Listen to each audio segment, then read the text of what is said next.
Mohon perhatian, tekan tombol subscribe. Terima kasih atas perhatiannya. Tapi pada saat yang sama juga statement di satu sisi statementnya melanjutkan. Jadi melanjutkan kebobrokan dari rezim sebelumnya atau melanjutkan memperbaiki kebobrokannya. Momentum akan diambil alih oleh gerakan kembali ke Undang-Undang Dasar 45.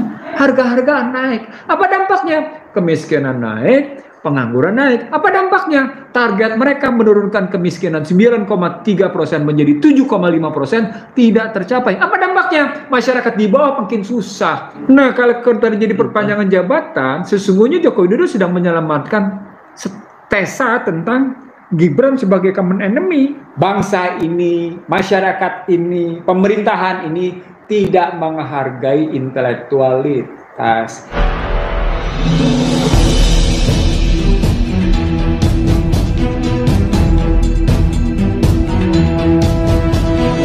Saya Yani Muhammad, driver online Depok.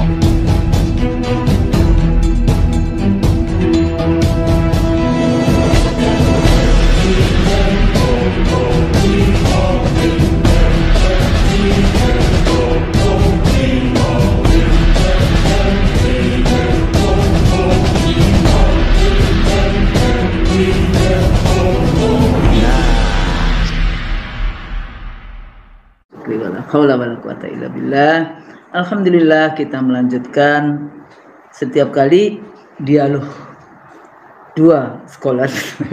Kita soalnya ini daripada pengamat, ya enggak? Iya. Saya biasanya protes kalau dibilang pengamat politik. Saya dosen ilmu politik, jadi bukan pengamat politik, ya dosen ilmu politik. Jadi memang dengan research atau seringkali kita dianggap, bicara tidak data loh. Masa kita jadi dosen, membimbing skripsi ratusan skripsi, membimbing tesis ratusan tesis, membimbing itu bukan disertasi ratusan disertasi. Itu bukan data gitu? Dianggap bukan data. Jadi kayak gitu. Jadi kalau kita sudah bicara di ruang publik itu adalah hasil dari bacaan-bacaan, belum lagi bacaan-bacaan advance. Iya. Advance writing. Kalau mahasiswa masih kita selalu ngomong non advance, karena kan kita memperbaiki itu, koreksi dan sebagainya. Tapi kalau yang advance itu kolega-kolega kita di seluruh dunia. Nah, Bang, kalau kita ngomong bicara political behavior dari para elit kayak gitu ya, ada yang baru jam 4 sore sudah deklarasi menang, kayak gitu kan? Ada yang belum diputuskan oleh Mahkamah Konstitusi, kemudian as entitled to be the as elected presiden, kemudian membahas tentang kerjasama. Saya takutnya bukannya bertemu dengan Xi Jinping itu adalah apa namanya sebagai program. Kalau dulu kan dilantik dulu oleh MPR, kemudian program keliling kayak gitu kan, jadi menghargai proses yang ada. Tapi bukan apa-apa, apakah ini bagian dari lapor kepada Ndoro bandarnya atau Ndoro apa kalau di dalam konteks itu satu. Nah, tentu saja karena berbagai macam persoalan proses yang terjadi dari mulai rekrutmen, nepotisme, kemudian KPU-nya sendiri dalam proses itu, ini kondisi kepolitikan kita sebetulnya tidak sedang baik-baik saja dalam konteks itu. Karena kalau di Senayan, kalau ukurannya formal legal, ya jadi di Senayan itu ada oposisi parlemen, tapi kan sudah lama oposisi parlemen ini tidak bunyi, karena dia sudah dikooptasi, tersandra masing-masing itu. Bahkan semua rekrutmennya melalui penyanderaan kan, kayaknya hampir semua ya, jadi menteri,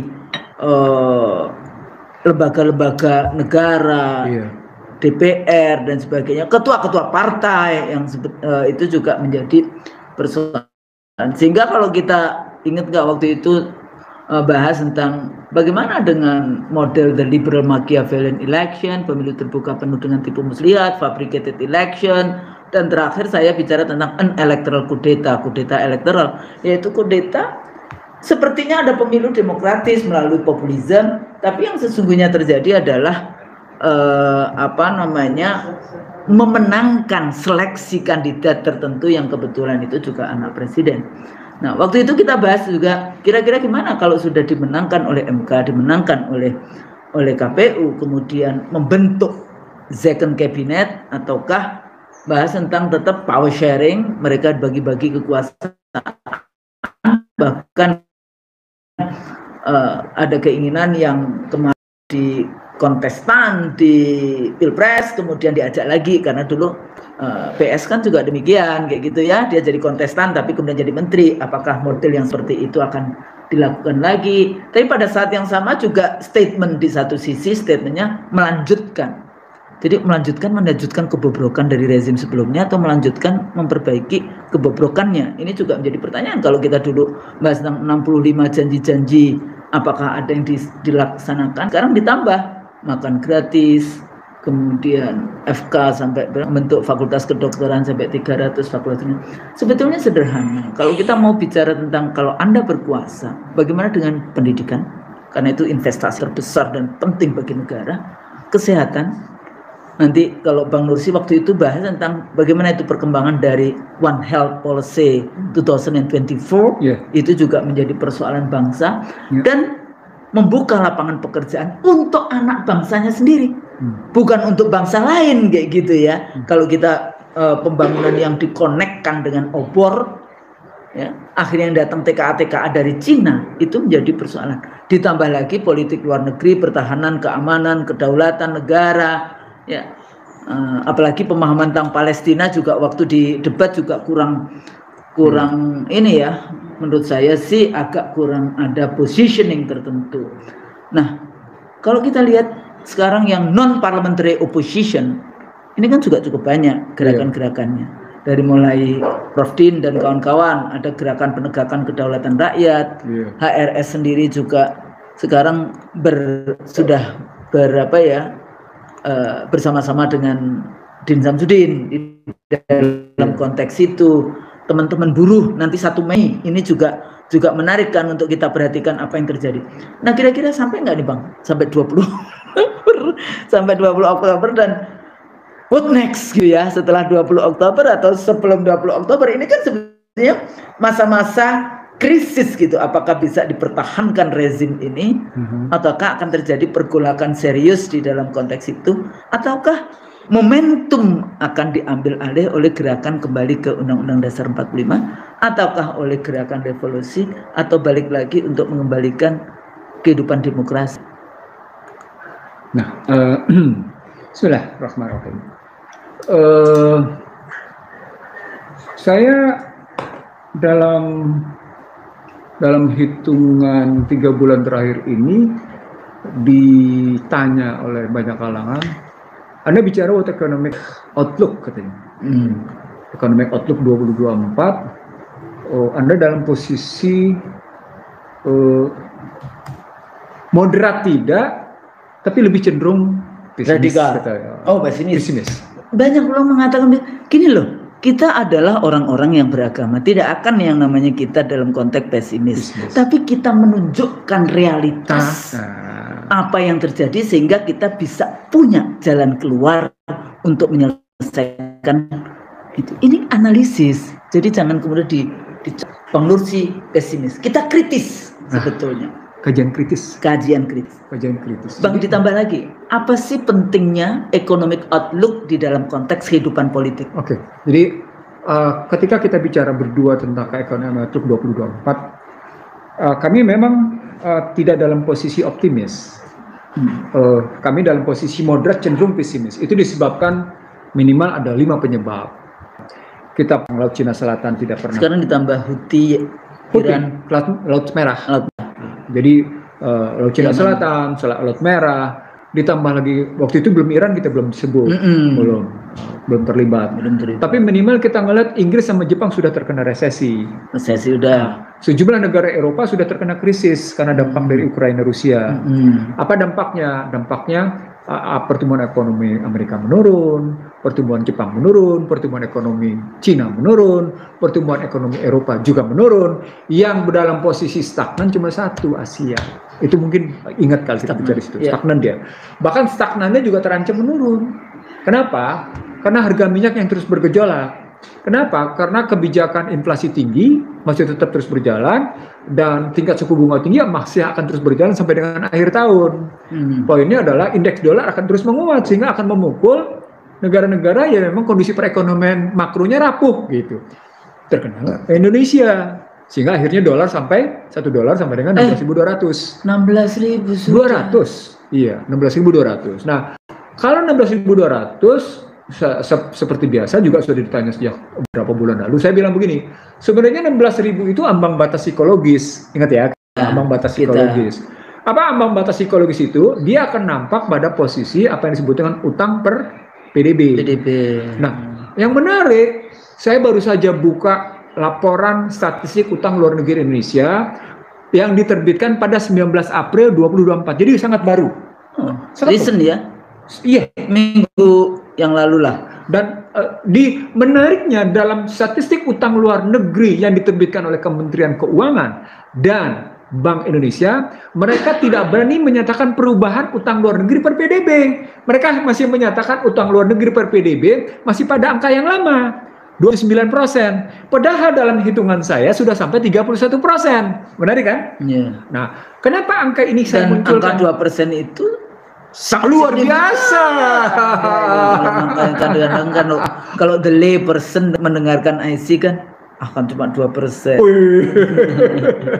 Jangan lupa ribanya berapa itu? Kalau saya langsung tanya ribanya berapa jadinya gitu. Karena itu menyangkut soal berapa utang luar negeri. Utang luar negeri sendiri mencapai 407 miliar 204 juta US dollar.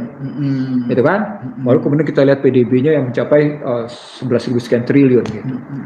Nah, kalau begitu dengan kondisi perekonomian kayak gitu, maka pertanyaannya, andai kata harga minyak mentah West Texas Intermediate sampai dengan $100 per barel, apa dampaknya? Mereka sudah jawab kemarin. Yeah. Dampaknya adalah defisit anggaran melebar, tidak lagi 2,19%, tapi sampai 2,8, mendekati 3. Kalau mendekati 3 sama dengan posisi mereka kemarin terkena krisis karena COVID, bahkan lebih posisinya.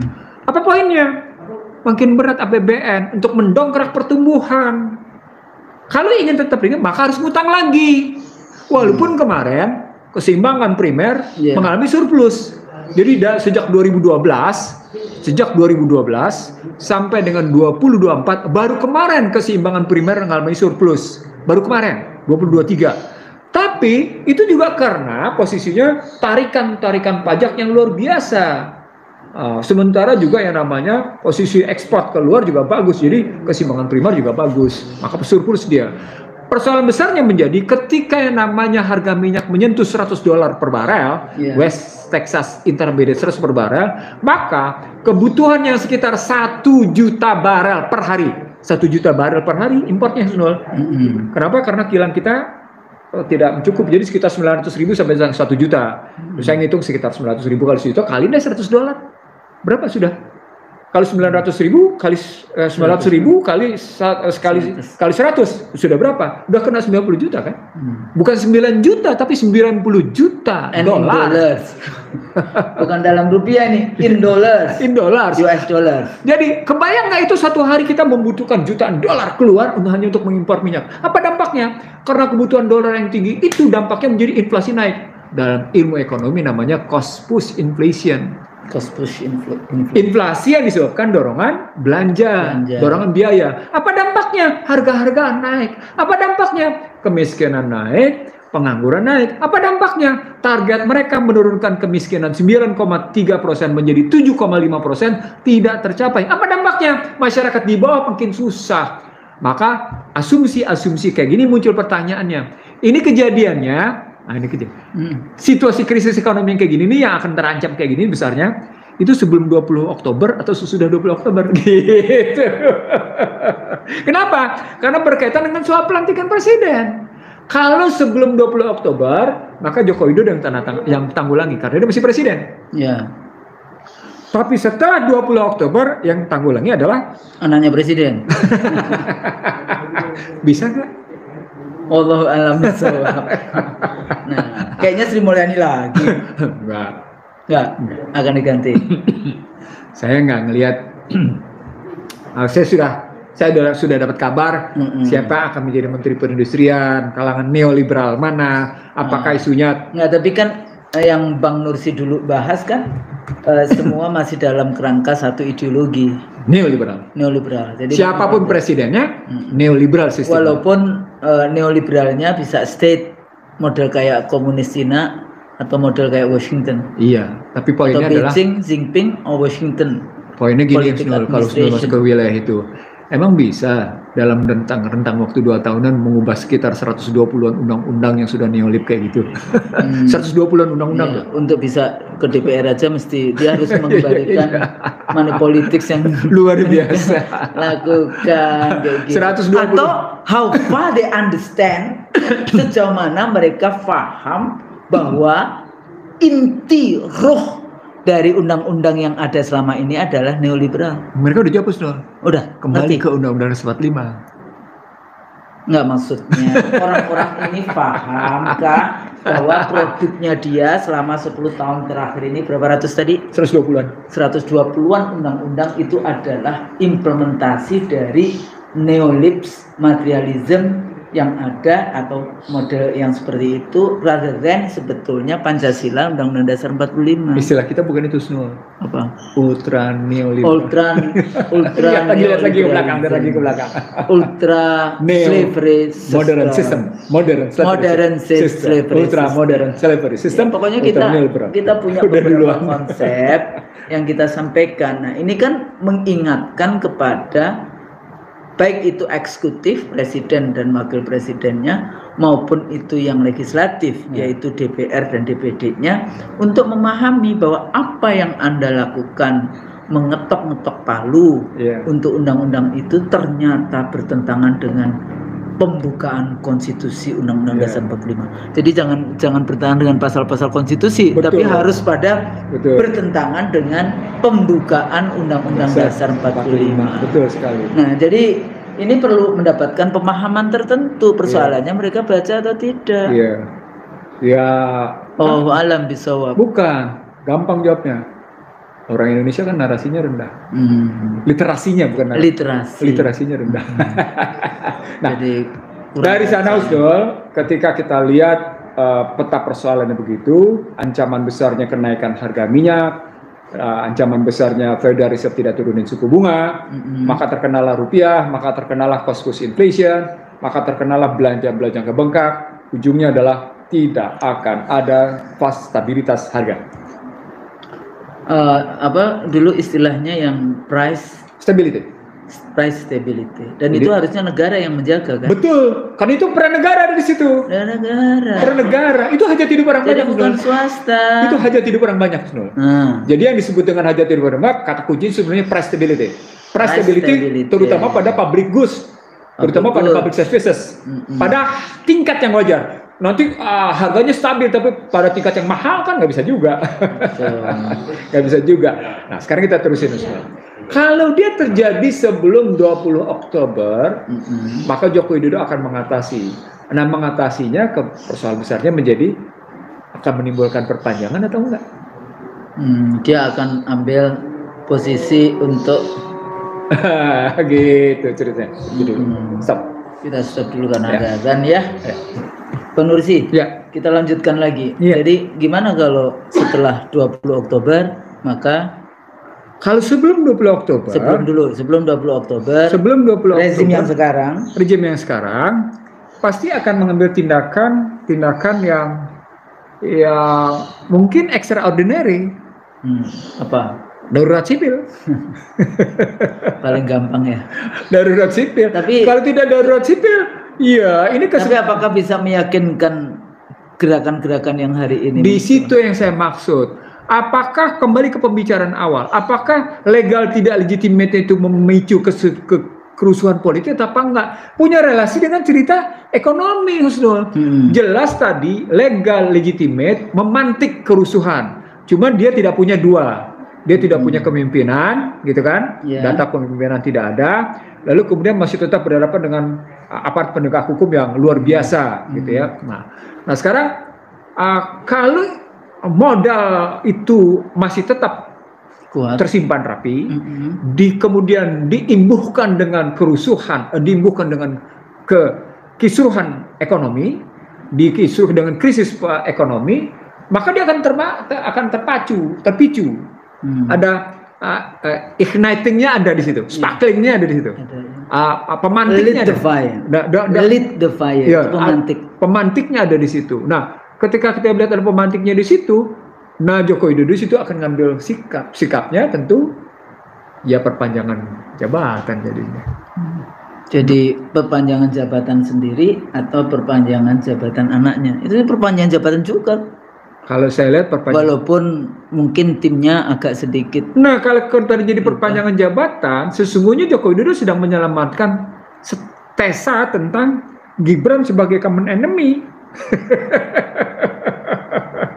Kan including presidennya. Iya, jatuhnya begitu jadinya. Kan orang merasakan ketidaksukaan orang pada bagaimana Gibran yang lolos karena persoalan pelanggaran etik. Iya. Nah, orang tidak MK nggak bisa terima itu terjadi pelanggaran etik dan posisinya di situ gitu. Oke. Ketika Joko Widodo mengambil sikap sebelum 20 Oktober dengan darurat sipil atau dekret, maka dia menjadi sebuah upaya mengatasi keselamatan keluarga jadinya, memberikan keselamatan keluarga jadinya, mengatasi tentang tekanan masyarakat terhadap ketidakterima. Dibayangkanlah, iya, sekian juta rakyat Indonesia disandra oleh satu keluarga anak. Modalnya begitu gitu sampai ini Indonesia cuma diperintah oleh 5 orang gitu kan. Ya, walaupun dibalik itu tentu saja ada pihak-pihak unholy alliances, kan gitu kan. Iya. Jadi persekongkolan jahat yang terjadi antara elit politik dengan elit ekonomi bandar. Bang, sebentar. Ini masih ada hubungannya di sini. Iya. Karena seringkali kita melihat bahwa dianggapnya kondisi ekonomi, kan kalau Bang Nursi selalu menjelaskan kondisi ekonomi. Iya. Bukankah kondisi ekonomi sekarang itu beberapa data menunjukkan kita sekarang jauh lebih buruk dibandingkan 98? Kalau ngambil itu? Enggak. Kalau ngambil data yang saya punya, yang saya bandingkan dengan 97, 98, ini di 97 0,359, di kondisi sekarang 0,382. Itu artinya ketidakadilan meningkat. Jadi lebih buruk kan lebih sekarang? Buruk kondisi ketidakadilan. Gap antara kaya miskin dan sebagainya. Oke, di situ. Kemiskinan tapi menurun, Nul. Nah, di sini orang biasanya nanya, bagaimana ukurannya? Bukan. Bagaimana mungkin angka kemiskinan turun? Tapi ketidakadilan itu artinya orang kaya makin kaya. Jumlah orang miskin menurun, tapi tingkat keparahan kemiskinannya meningkat. Gitu penjelasannya. Oh gitu ya. Tapi balik lagi tadi Bang, berapa 5, berapa? 5,05 pertumbuhan. Sementara pada 97 4,7. Tapi Bang, kalau dilihat kalau kita bahas tentang ekstraktivisme resources, waduh, makin parah.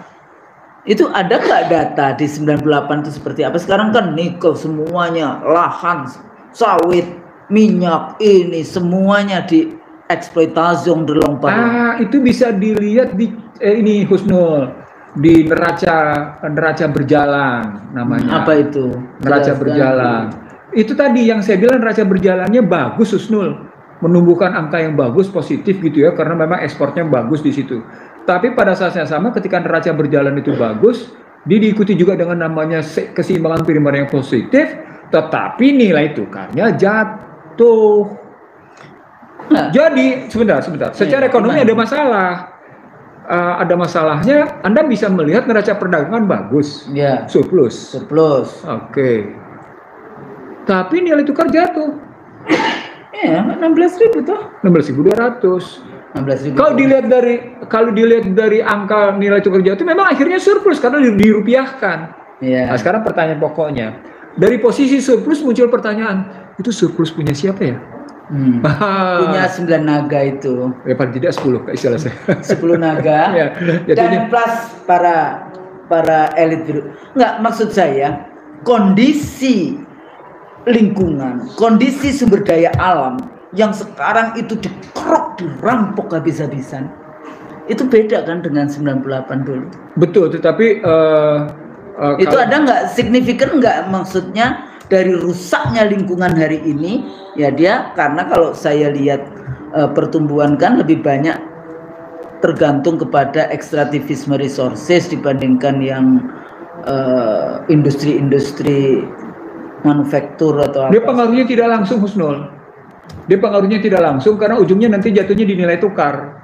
Oh gitu. Oh, pengaruhnya tidak langsung. Misalnya sekarang dihancurin itu di Kolaka, di apa namanya di Morowali, iya. di Halmahera, iya.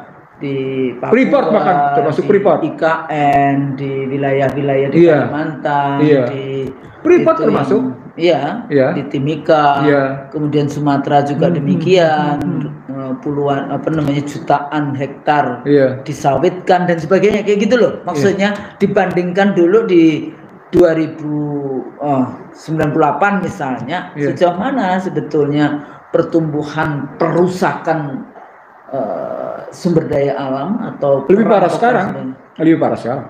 Artinya sebetulnya kondisi sekarang itu secara ekonomi, sumber daya alam dan sebagainya parah, ya kan? Tapi kenapa mereka masih bisa bertahan? Nah, variabel apa sebetulnya? Variabel membesarnya PDB di sini. Ini menarik pertanyaan Husnul. Saya jawab pertanyaan Husnul. Saya menjawabnya lewat PDB per kapita. Oke. PDB per kapita 97 itu cuma 3,2 juta. Jangan lupa saat itu masih dolar sekitar 1.800 sampai dengan 2.000. PDB per kapita 1.800 2.000 masih. Oke. Lalu berikutnya kalau kita lihat sekarang PDB per kapita menarik di sini. Bisa 75 juta. Dia menjadi sekitar 4.920 US dollar. Kalau didolarin. Kalau dirupiahin 75 juta. Artinya PDB per kapitanya naik. Tapi PDB per kapita ini kan tidak mungkin, karena tidak mungkin orang miskin punya emang khususnya punya duit 75 juta per bulan. Ngimpi ya, insya Allah punya kayak gitu kan.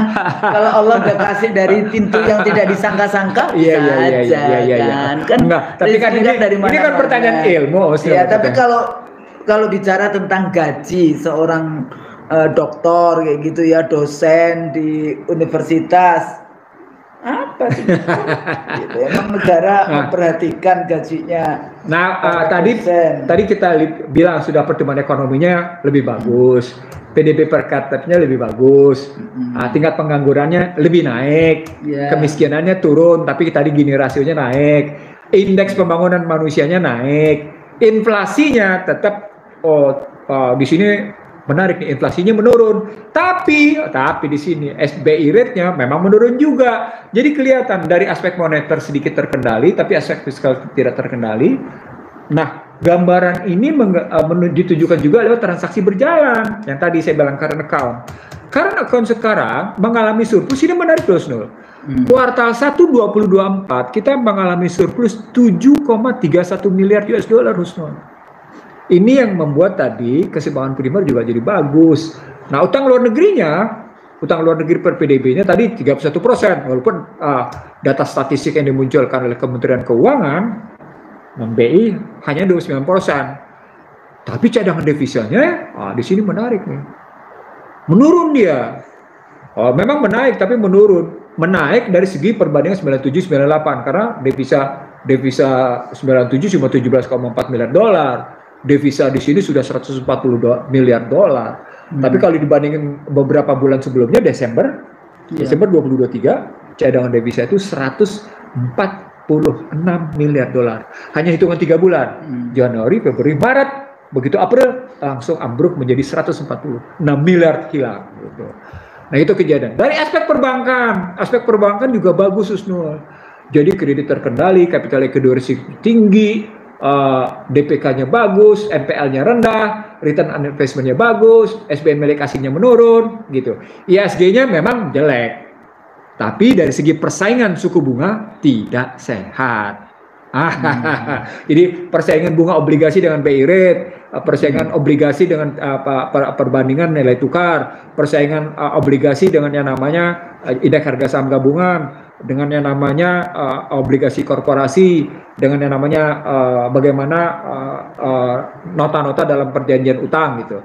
Nah, itu menggambarkan ada hal yang memburuk di situ.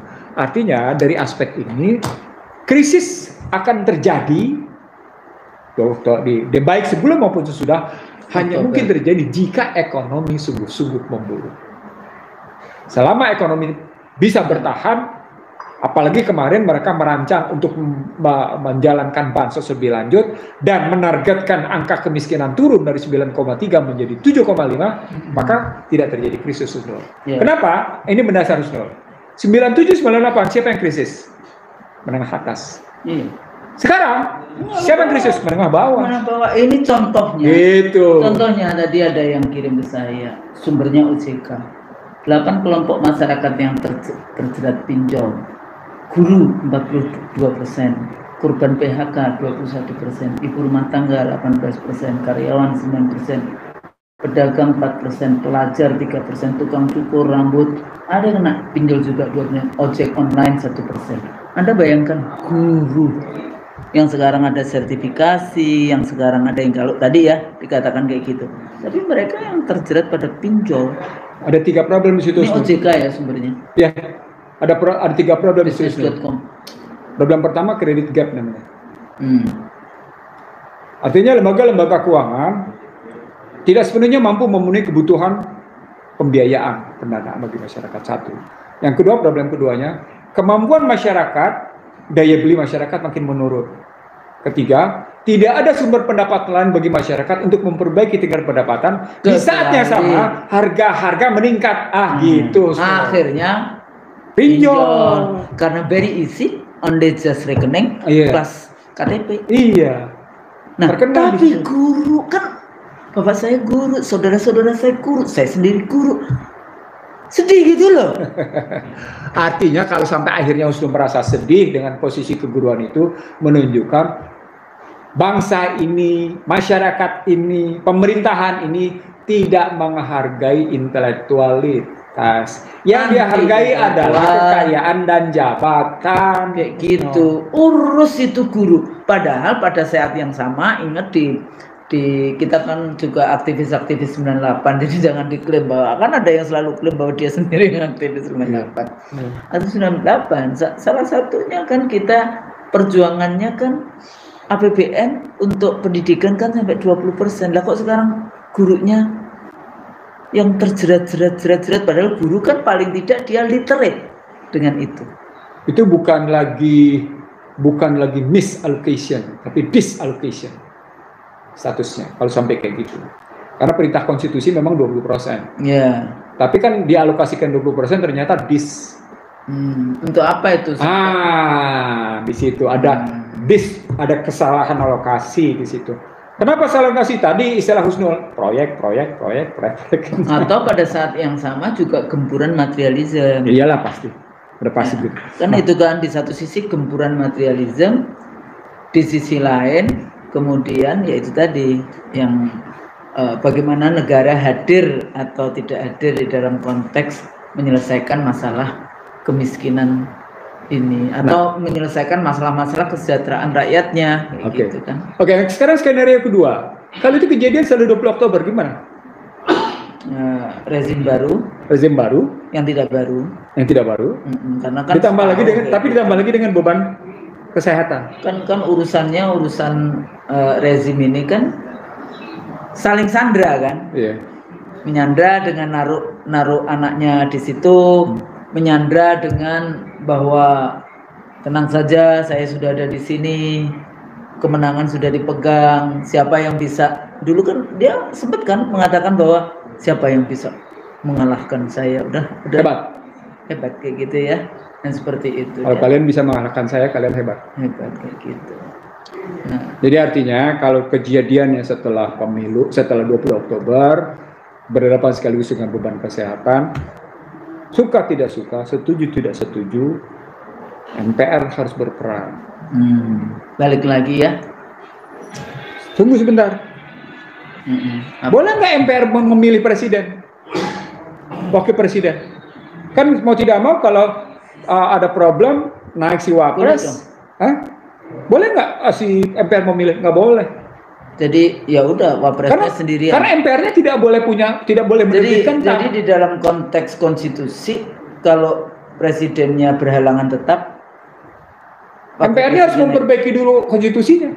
Jadi harus supaya dia bisa memperlakukan amandemen konstitusi khusus pasal 3, pasal 3. Bukan 6A. Enggak, pasal 3. 3 ya. Pasal 3 memilih Presiden dipilih presiden memilih gitu. Balik lagi begitu. Bagaimana memperbaiki pasal 3, bagaimana pasal itu diteruskan. Nah, cerita-cerita seperti ini menggambarkan betapa memang baik sebelum maupun sesudah 20 Oktober pemerintahan dalam kondisi rawan, rapuh dan insecure, fragile. Tapi Bang, ada yang percaya betul bahwa paslon terpilih ini punya komitmen untuk kembali ke Undang-Undang Dasar 45. Jadi kalau kita pakai pengalaman 2019 ya. Iya, betul. Soalnya Husnul juga akan pakai pengalaman 2019 nih. Kalau pakai pengalaman 2019, memang Indonesia Paradox ingin kembali ke Undang-Undang 45. Anggaran dasar Gerindra juga mau kembali ke Undang-Undang Dasar 45. Maka kalau sesudah 20 Oktober ada kemudian tim work untuk kembali ke sana, saya kira angka-angka yang kita munculkan pada talk show kita sebelumnya bahwa pemilu pilpres langsung bukan sekedar menyita biaya, tapi juga menyita psikologi sampai akhirnya melahirkan keterbelahan bangsa, bahkan rekrutmennya juga berantakan, nepotisme, amburadul, gitu ya. Maka saya kira Gerindra harus mewujudkan anggaran dasarnya, presiden harus mewujudkan cita-citanya untuk mengembalikan harkat dan martabat bangsa ini lewat Undang-Undang Dasar 1945 naskah asli. Dengan begitu krisis teratasi, Husnul.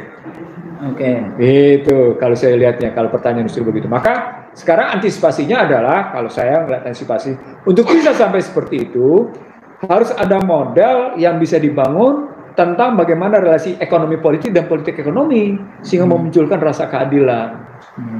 Itu posisinya. Artinya kalau kembali pada kayak gitu, pertanyaan Husnul yang berulang kali tentang sumber daya itu bisa terjawab dalam relasi produksi dan distribusi, sehingga sumber daya, produksi dan distribusi dalam rangka membangun keyakinan masyarakat bahwa kebijakan pemerintah itu memang adil gitu.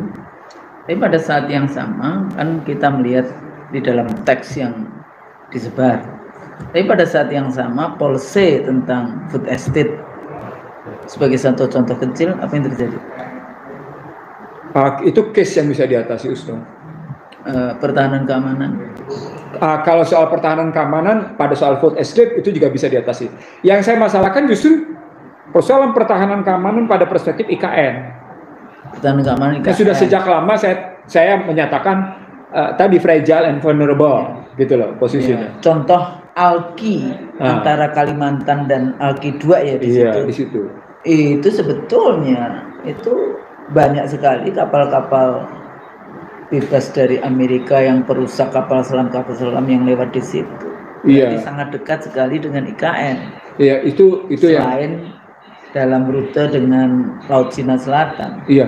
Jadi artinya kalau kita ngambil lagi dalam perspektif tadi, apakah kita akankah krisis gitu pertanyaan kita? Saya bilang sesungguhnya kalau memang kita punya komitmen untuk mengembalikan harkat dan martabat bangsa, yang kita bilang bagaimana pemimpin bangsa membebaskan ketertindasan, membebaskan kebodohan, membebaskan kemiskinan, membebaskan ketimpangan, membebaskan kehinaan, selesai. Dignity-nya kita. Iya. Nah persoalannya, it is easy.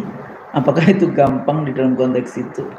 Tergantung siapa yang dia pilih untuk melakukan itu. Kalau orang sudah punya, menunggu nanti tanggal 20 Oktober siapa yang berada di kabinetnya itu. Iya. Apakah dia adalah tokoh-tokoh yang memang bisa mengembalikan atau punya trust untuk bisa mengembalikan dignity kita, ataukah sebetulnya cuma business as usual? Kalau business as usual itu pengkhianat berbaju pejuang. Emang siapa yang berjuang? Istilah saya jelas pengkhianat berbaju pejuang gitu kan. Kita sudah tahu. Menarik juga kalau kita lihat ya bangsa ini terlalu banyak pengkhianat dibandingkan pejuang. Padahal satu pengkhianat aja sudah bisa meruntuhkan sejarah Aceh waktu itu. Nah, kalau sekarang banyak sekali pengkhianat, kira-kira bagaimana kita mengembalikan dignity kita sebagai bangsa besar, negara Republik Indonesia yang dulu adalah negara-negara Islam dari Aceh sampai Tidore. Kalau melihat riwayat Prabowo sampai dengan pangkat Letjen, dan itu ada di Kopassus, saya kira dia bukan tipikal masuk dalam kelas pengkhianat. Oke. Karena pangkatnya sampai dengan Letjen. Bahkan terakhir dia sampai menerima pangkat Jenderal Kehormatan. Walaupun itu ada analisisnya tersendiri.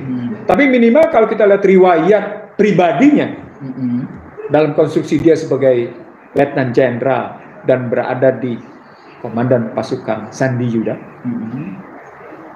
ya, Kopassus, ya, Kopassus. Maka karakter dia adalah karakter, bukan karakter pengkhianat.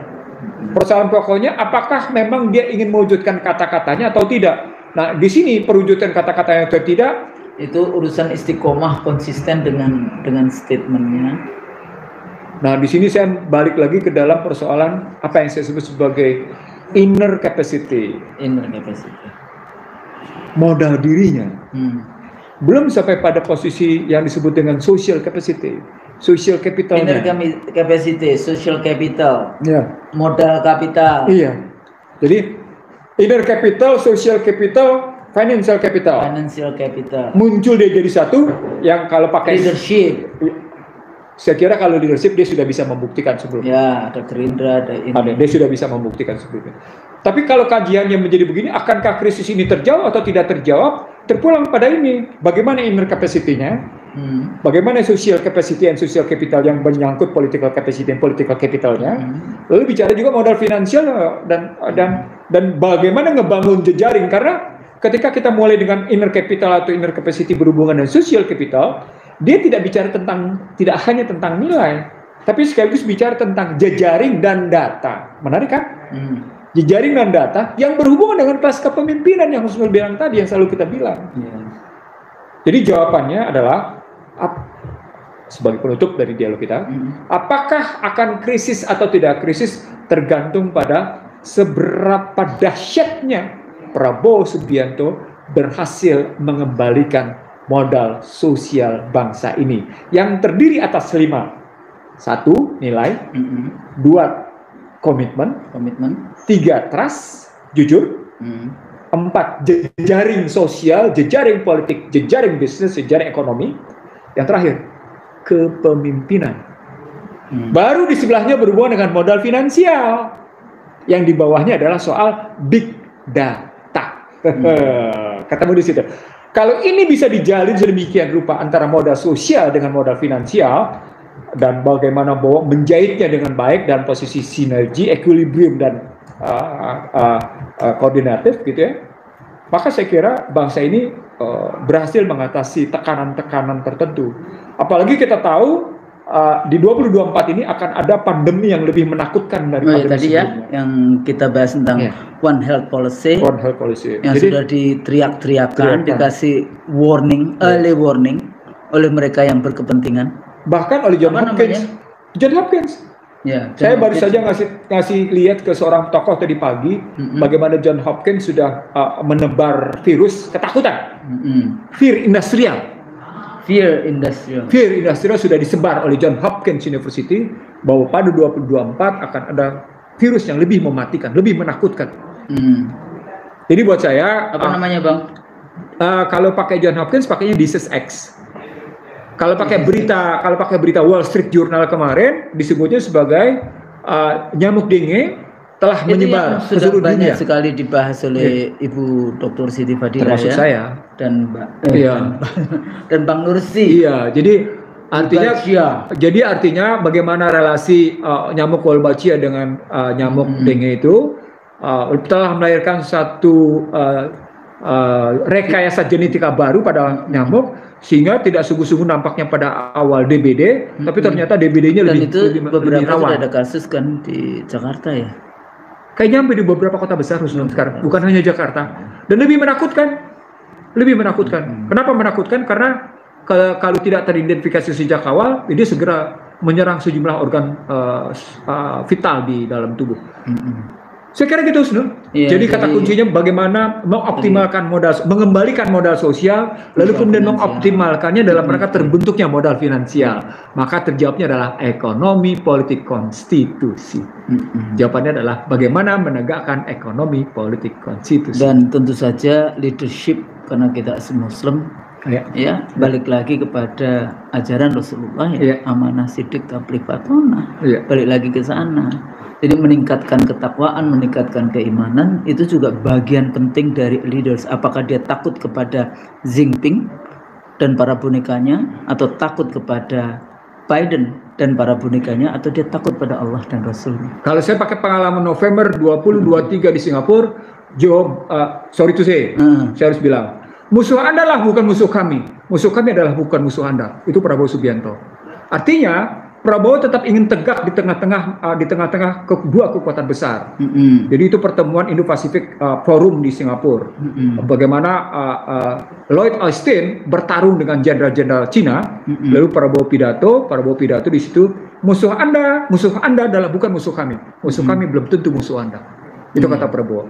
Prabowo ingin mengatakan sekali lagi, non-blok itu mesti tetap tegak sikap dia. Politik luar. Tapi untuk bicara kayak gitu harus terpulang pada ekonomi politik di dalam negeri. Harus terpulang pada, jadi it's not only just statement. Ya, terpulang pada modal sosial politiknya dalam situasi kondisi tertentu. Yang dia merasa aman berbicara di situ. Tapi bagaimana kemudian policy yang lebih bicara tentang kepentingan nasional bangsa dan republik ini, rakyat Indonesia. Jadi bukan rakyat Cina, bukan rakyat Vietnam, bukan rakyat India, bukan rakyat Australia, bukan rakyat Amerika dan rakyat-rakyat yang lain, tapi rakyat Indonesia. Balik lagi kepada Undang-Undang Dasar 45. Mudah-mudahan apa yang kita bahas hari ini ada gunanya. Kalau salah tentu saja mohon maaf. Nasrul minallah wa fathun qarib. Wassalamualaikum warahmatullahi wabarakatuh. Terima kasih.